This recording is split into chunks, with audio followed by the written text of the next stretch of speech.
más reciente operación en aguas del Caribe. Es el buque Olina, interceptado por tropas estadounidenses.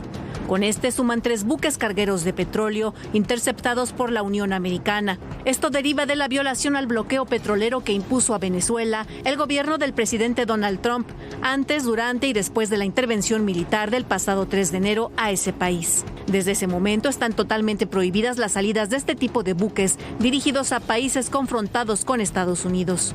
En medio de estas operaciones, el presidente Trump volvió a lanzar una advertencia.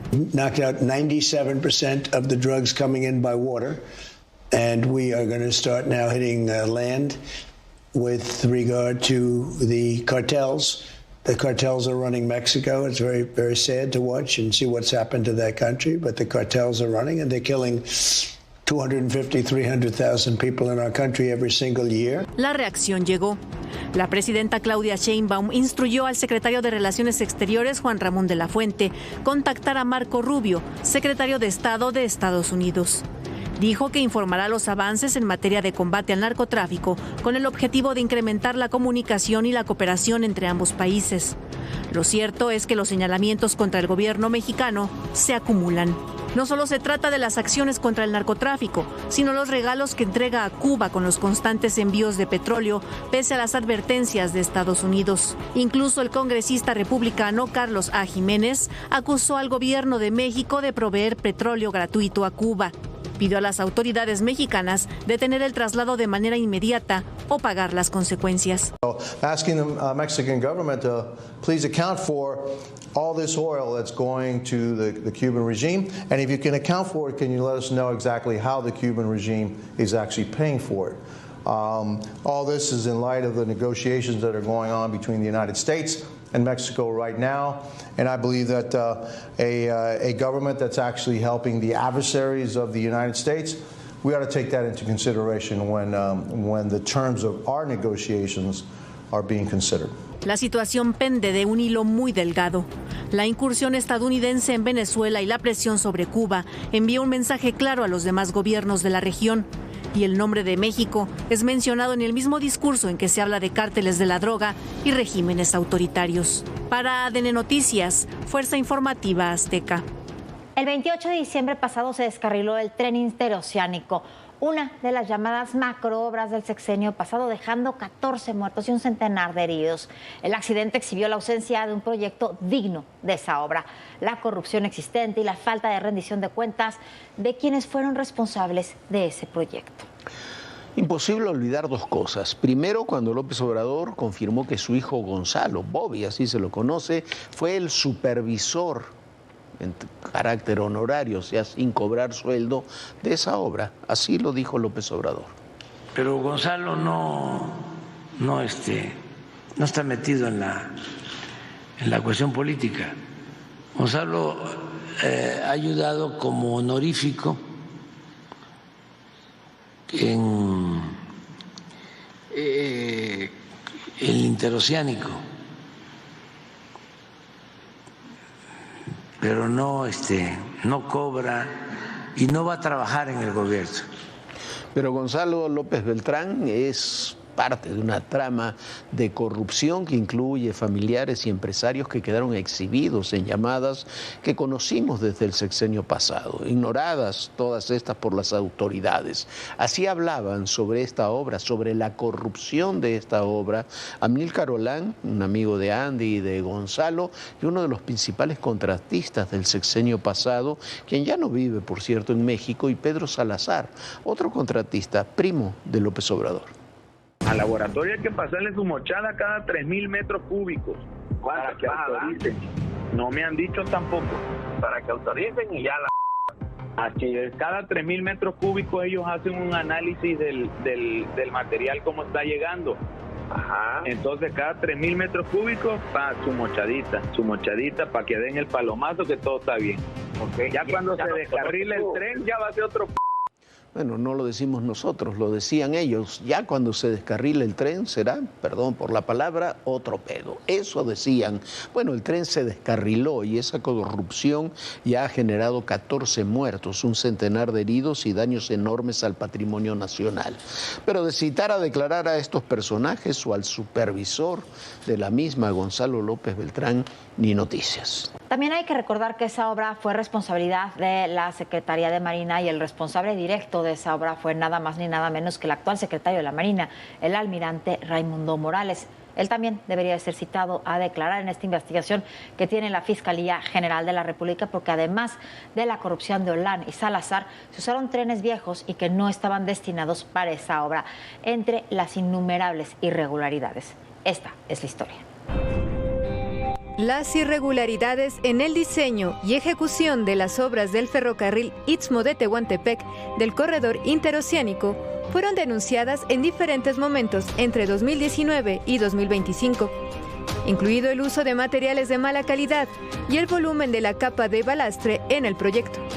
La función es soportar verticalmente, transversalmente y longitudinalmente para que cada durmiente no se mueva.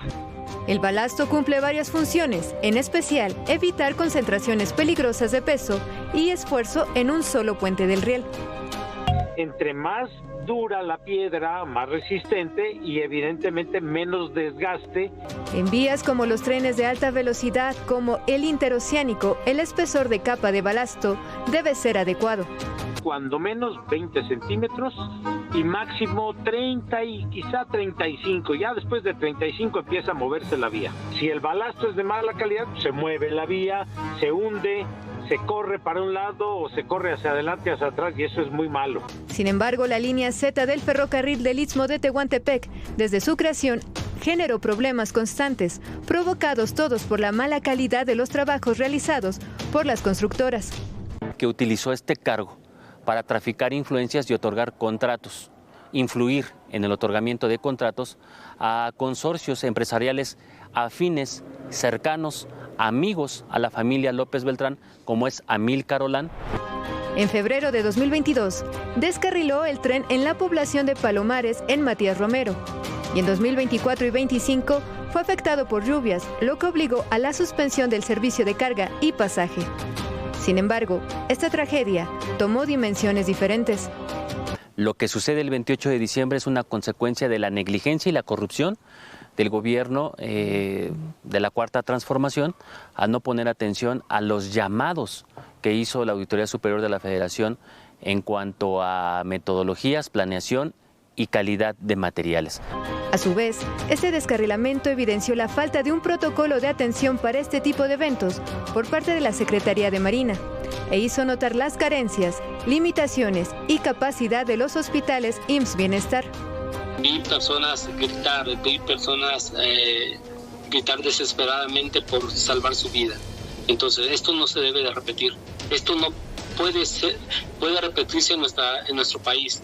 No se debe olvidar y se debe llegar hasta las últimas consecuencias. Comunidades indígenas tras la tragedia han exigido a la CEMAR y a la Secretaría de Infraestructura, Comunicaciones y Transportes suspendan las operaciones del ferrocarril del Istmo de Tehuantepec hasta que se revise la calidad de las obras.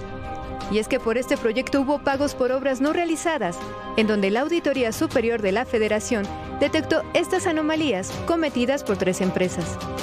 Se trata de Danny Ferros Tools, Comsa Infraestructuras y Grupo Constructor Diamante. Fueron denunciadas ante la Fiscalía por irregularidades, anomalías que representan más de 8 millones de pesos en daños al erario. A pesar de los avances reportados por la Fiscalía General de la República, los peritajes y la inspección exterior de los vagones, evidencia fotográfica, identificación vehicular, derecho de vía, videograbaciones, estudios de necropsia y la extracción de información de la caja negra no han sido suficientes para que autoridades que mantienen en silencio digan la verdadera razón por la que el tren descarriló, ya que por este accidente, hasta el momento, se han reportado 14 fallecidos. Y bueno, han pasado los días, nos hemos enterado a lo largo de estos días, desde el 28 de diciembre para aquí, de muchas cosas, como por ejemplo el tema de los seguros, el tema de las dinámica que hubo ahí para la construcción del interoceánico, de cómo no se respetaron los proyectos originales. Las víctimas todavía no tienen apoyo, no tienen muchas, se siguen quejando que no los han ni siquiera contactado de las autoridades. Habrá que ver cómo evoluciona esto. La presidenta Sheinbaum dijo ayer que ojalá la Fiscalía General de la República hiciera una investigación rápida, pero no solamente tiene que ser una investigación rápida, tiene que ser una investigación seria, porque si no, al final va a salir con que el conductor de la locomotora iba a exceso de velocidad y él es el único responsable. Vamos a ver si eso ocurre así. Cuando fue lo de la línea 12, se dijeron muchas cosas y al final no hubo ningún responsable. Y cuando aún no habíamos terminado el recuento de víctimas del descarrilamiento, otro fuerte sismo volvió a sacudir Acapulco, donde hoy estuvo la presidenta Sheinbaum para ver temas de seguridad. Acapulco en estos años ha sufrido de todo y, sin embargo, con todos sus problemas, aún resiste. Bueno, aún resiste, pero resiste sorteando también corrupciones de sus autoridades. Mientras la gobernadora Evelyn Salgado encabezaba las tareas de recuperación de los huracanes y sismos con un trabajo bien organizado y serio, el Congreso de Estado abrió una investigación por corrupción, esto contra la alcaldesa del puerto de Acapulco, Avelina López, por un collar de altísimo costo que negó haber comprado y que dijo se lo regalaron. No es su mayor problema, por supuesto que no, el collar es cualquier cosa comparado a los millones de pesos por los cuales Avelina Rodríguez no ha rendido cuentas, más de 200 millones de pesos que le dieron luego del huracán Otis. Nadie sabe dónde quedó ese dinero. Todo parece indicar que este 2026 seguirá la polémica en torno a la presidenta municipal de Acapulco, Avelina López. La Fiscalía Anticorrupción de Guerrero investiga a la funcionaria por presunta responsabilidad en el delito de cohecho. La indagatoria se abrió tras una denuncia del ex candidato a la alcaldía, Ramiro Solorio Almazán, relacionada con un collar de la marca Van Cleef Arpels valuada en 227,000 pesos, que la presidenta municipal portó durante una sesión de cabildo y declaró como regalo de Ciudadanos. ¿Yo qué culpa tengo que haya un pueblo que me ame, que me regale cosas? Me lo regalaron y les voy a decir no te lo acepto. Yo agradezco su amor y su cariño de pueblo.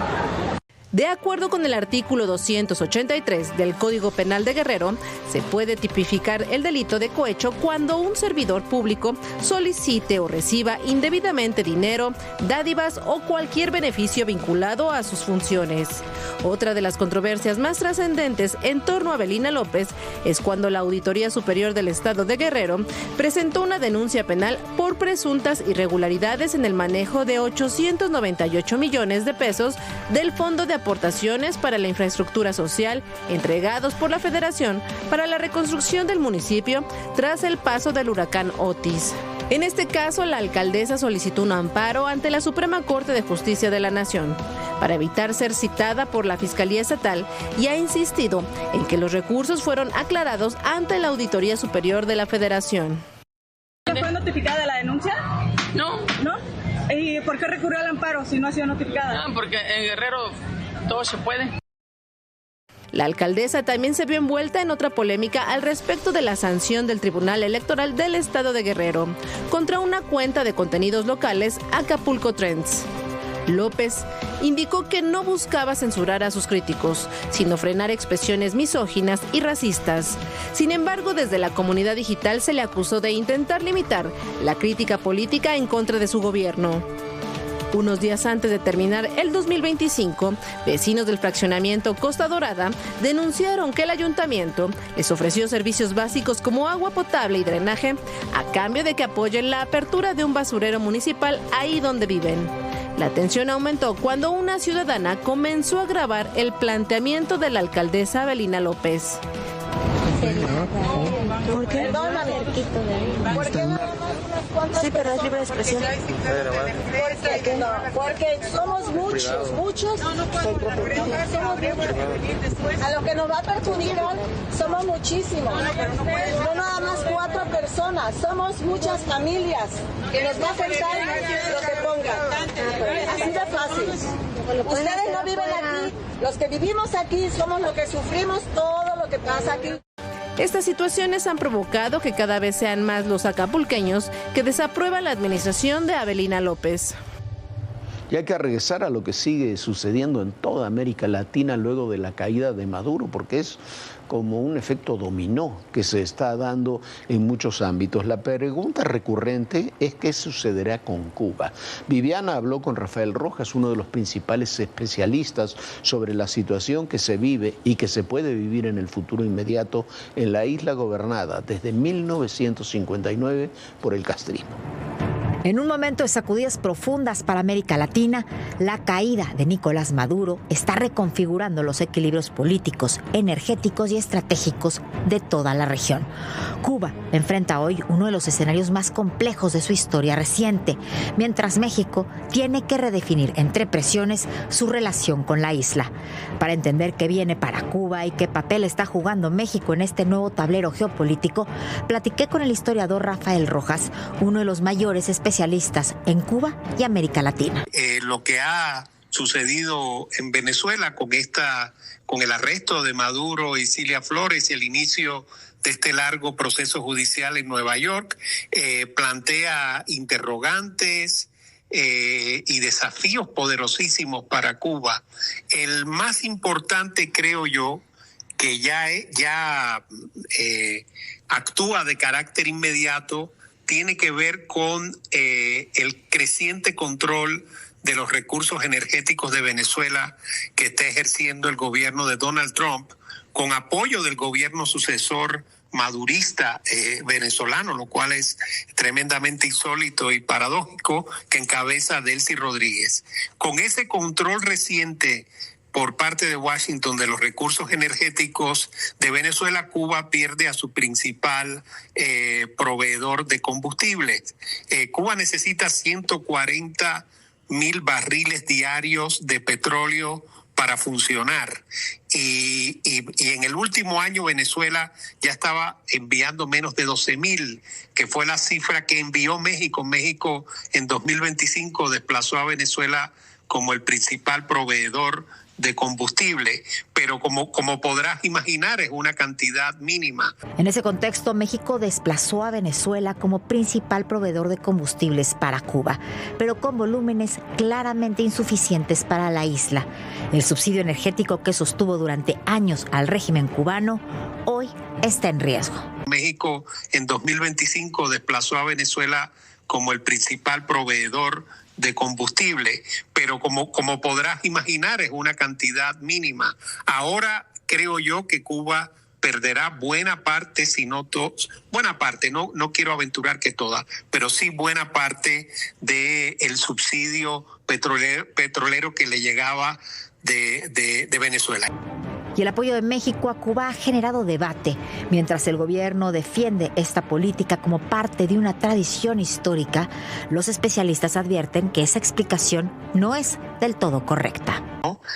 México retomaba una política de solidaridad con Cuba que se había perdido durante la era neoliberal, pero Sheinbaum dice lo contrario, dice que desde la época de López Mateos y sobre todo en la época de López Portillo, de la Madrid, Salinas, Zedillo, se practicó ese tipo de política, pero realmente, o sea, ninguna de las dos explicaciones es correcta, porque en efecto sí hubo muy buena relación entre México y Cuba durante todos los gobiernos anteriores al de López Obrador, pero esa relación no se basaba realmente en el subsidio petrolero, se basaba en un intercambio comercial, en proyectos de créditos e inversiones de México a Cuba que se fueron abandonando desde un poquito antes de López Obrador, pero en tiempos de López Obrador prácticamente el comercio bilateral y los programas de inversiones y créditos cayeron al mínimo y se recurrió a la práctica del subsidio petrolero. ¿Qué es lo más parecido a esa práctica? Bueno, justamente lo que tuvo Cuba con Venezuela durante el periodo de Chávez. Hoy ese modelo muestra señales claras de desgaste y enfrenta cada vez más cuestionamientos desde los Estados Unidos. Pero el vínculo entre Cuba y Venezuela no ha sido solo económico, también ha sido militar y de seguridad. Sí, Bueno, como tú dices, la muerte de estos 32 oficiales cubanos fue otra evidencia más, entre muchas, ¿verdad?, de que se mantuvo esa colaboración militar y en temas de seguridad entre Venezuela y Cuba que venía desde la época de Hugo Chávez y Fidel Castro.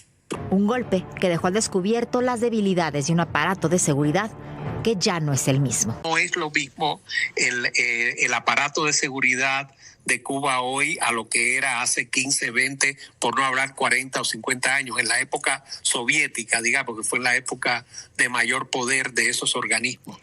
Cuba enfrenta una etapa crítica. Sin el respaldo energético de Venezuela y bajo la presión internacional creciente, el margen de maniobra que tienen se reduce.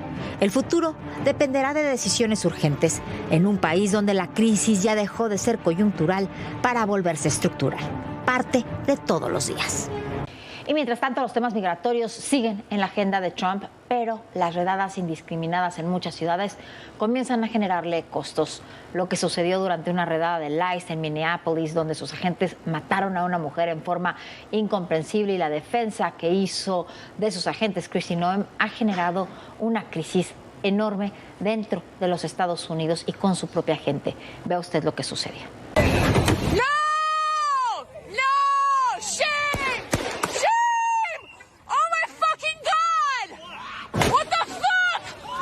ICE officers were out in an enforcement action. They got stuck in the snow because of the adverse weather that is in Minneapolis. They were attempting to push out their vehicle, and a woman attacked them and those surrounding them and attempted to run them over and ram them with her vehicle. These vehicle rammings are domestic acts of terrorism. Y al tiempo que la propia Noem ha anunciado un muro flotante en la frontera con México de 800 kilómetros de largo. Así se ve ese muro.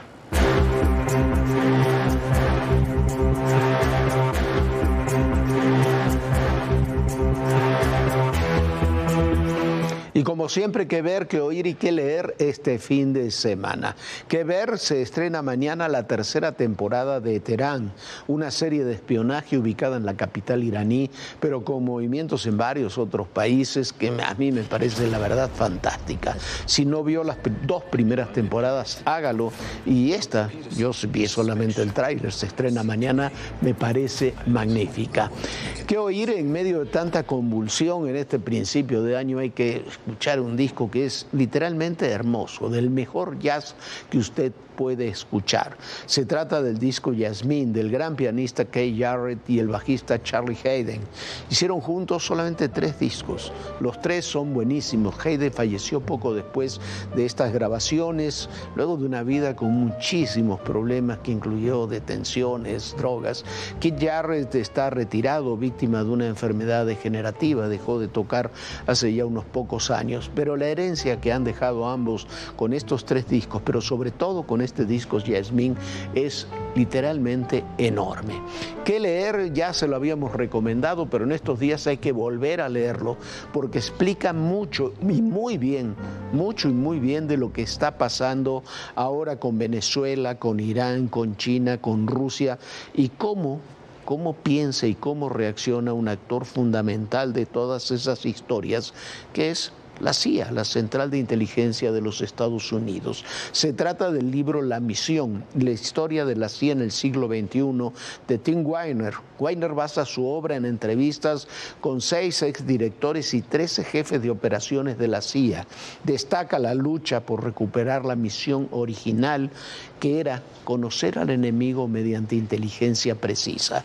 El libro reconstruye desde el colapso soviético hasta la guerra en Ucrania, extendiéndose muy ampliamente en explicar los pocos éxitos y muchos fracasos que tuvo Estados Unidos en Afganistán y en Irak, y que explican muy detalladamente lo que está ocurriendo ahora en Venezuela. Si usted quiere saber, quiere entender por qué en Venezuela se queda Delcy Rodríguez y no María Corina Machado inmediatamente después de la caída de Maduro, tiene que leer este libro. Es un libro, Viviana, imprescindible.